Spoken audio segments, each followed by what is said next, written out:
ડાકોરના માર્ગો પર પદયાત્રીઓની ભીડ જોવા મળી રહી છે। આવા પદયાત્રીઓને ભોજન પ્રસાદી સાથે ચા પાણી મળી રહે તે માટે મોટા પાયે સેવા કેન્દ્રો શરૂ કરાયા છે।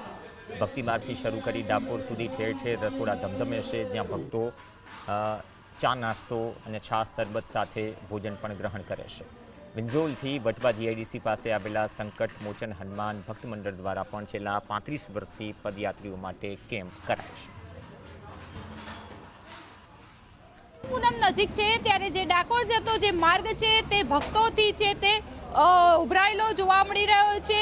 જે પગપાળા છે તે લોકો ડાકોર તરફ જઈ રહ્યા છે। ડાકોરમાં કોણ છે રાજા રણછોડના નાદ સાથે પગપાળા લોકો જઈ રહ્યા છે, ત્યારે જે સેવા કેમ્પો છે તે વિવિધ સેવા કેમ્પો માર્ગ ઉપર જોવા મળી રહ્યા છે।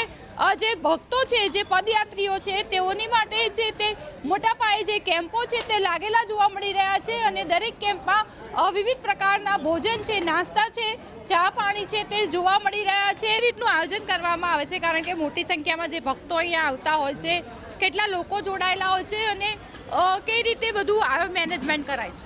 બધા અમારા સ્વયંસેવક બધા હોય છે, ભાઈ ભક્તો હોય છે, એની મેળે જેને ભાવ હોય કામ સેવા કરવાના છે। 400-500 જણા છે, બધા બહારગામથી લીબડીથી પણ આવેલા બધા અહીંયા છે, બધા લોકો બહારથી પણ આવે છે, બધા સેવા કરે છે। નાસ્તો કરાવીને ભોજન કરાવીને છે તે જે સેવા કેમ્પો છે તે સેવા કેમ્પો દ્વારા પુણ્યનું ભાથું બાંધવામાં આવી રહ્યું છે। ઝલક અત્યારું GSTV અમદાવાદ।